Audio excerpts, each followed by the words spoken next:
So എല്ലാവർക്കും welcome back to another video. ഇപ്പോൾ നമ്മുടെ കയ്യിൽ നിന്നുള്ളത് G-Shockന്റെ DW5000R ആണ്.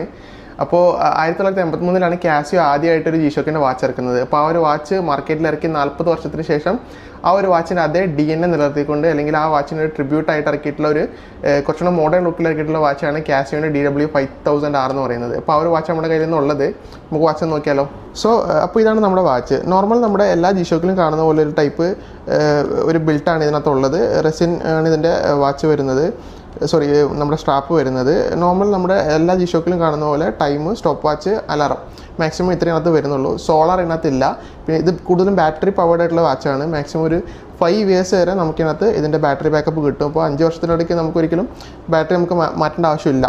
പിന്നെ ഇതിൻ്റെ ക്വാളിറ്റിനെ കുറിച്ച് പറയുകയാണെന്നുണ്ടെങ്കിൽ ടോപ്പ് നോച്ചാണ്. കാരണം ജപ്പാനിലുള്ള യമഗട്ട എന്ന് പറഞ്ഞ കാസിയോ ഫെസിലിറ്റിയിലാണ് ഈ ഒരു വാച്ച് പ്രൊഡക്ഷൻ ചെയ്തിരിക്കുന്നത്. അപ്പോൾ എല്ലാ വാച്ചുകളും നമ്മുടെ ജപ്പാനിലെ യമഗട്ടയിലല്ല പ്രൊഡക്ഷൻ ചെയ്യുന്നത്. കാരണം എന്ന് വെച്ചിട്ടുണ്ടെങ്കിൽ G-Shockന്റെ IND ലൈനപ്പിൽ വരുന്ന വാച്ചുകൾ മാത്രമാണ് അവർ ഈ ജപ്പാനിലുള്ള യമഗട്ട എന്ന് പറഞ്ഞിട്ടുള്ള കാസിയോ ഫെസിലിറ്റി നിർമ്മിക്കുന്നത്. അപ്പോൾ അങ്ങനെ നോക്കുന്ന സമയത്ത് ഈ ഒരു വാച്ചിൻ്റെ ക്വാളിറ്റി അല്ലെങ്കിൽ അതിൻ്റെ ഒരു ബിൽട്ടിനെ കുറിച്ച് നമുക്ക് യാതൊരു സംശയം വേണ്ട, അത്രയും ടോപ്പ് നോച്ചാണ്.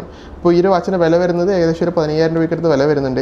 അപ്പോൾ ആ ഒരു പ്രൈസ് റേഞ്ചിൽ നിങ്ങൾക്ക് എടുക്കാൻ പറ്റുന്ന നല്ലൊരു കാസിയോൻ്റെ ഒരു പഴയ DNA ഉള്ള ഒരു വാച്ചാണ് DW5000R എന്ന് പറയുന്നത്. അപ്പോൾ നമ്മുടെ കയ്യിൽ കെട്ടിക്കഴിഞ്ഞാൽ നമുക്ക് ഇതുപോലത്തെ ഒരു ഫിറ്റാണ് കിട്ടുക. ഓൾമോസ്റ്റ് എല്ലാ ടൈപ്പ് ഓഫ് കൈയുള്ള കസ്റ്റമേഴ്സിനും അല്ലെങ്കിൽ ആളുകൾക്കൊക്കെ ഇത് യൂസ് ചെയ്യാൻ പറ്റും. കാരണം വെച്ചാൽ നമുക്കിത് കറക്റ്റ് ഫിറ്റ് കിട്ടും, സ്നക്ക് ഫിറ്റ് കിട്ടും എന്നുള്ളതാണ് ഈ ഒരു വാച്ചിൻ്റെ മെയിൻ പ്രത്യേകത. അത് വളരെ മെലിഞ്ഞ കൈയാണെങ്കിലും തടിച്ച കൈയാണെങ്കിലും വളരെ ഒതുങ്ങിയ രീതിയിൽ നമുക്കിത് നന്നായിട്ട് സ്നക്ക് ഫിറ്റിൽ തന്നെ നമുക്ക് ഈ വാച്ച് കെട്ടാൻ പറ്റും എന്നുള്ളതാണ് ഈ ഒരു വാച്ചിൻ്റെ വേറൊരു പ്രത്യേകതയായിട്ട് എനിക്ക് തോന്നിയത്.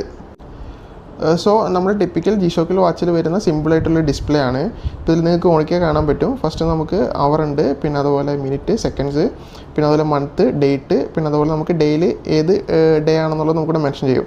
പിന്നെ നോർമലായിട്ട് വരുന്ന പോലെ അലാറം ഉണ്ട്, അതുപോലെ ടൈമർ ഉണ്ട്, പിന്നെ സ്റ്റോപ്പ് വാച്ച്. ഇത്രയാണ് ഈ ഒരു വാച്ചിൻ്റെ മെയിൻ ഫംഗ്ഷൻ എന്ന് പറയുന്നത്.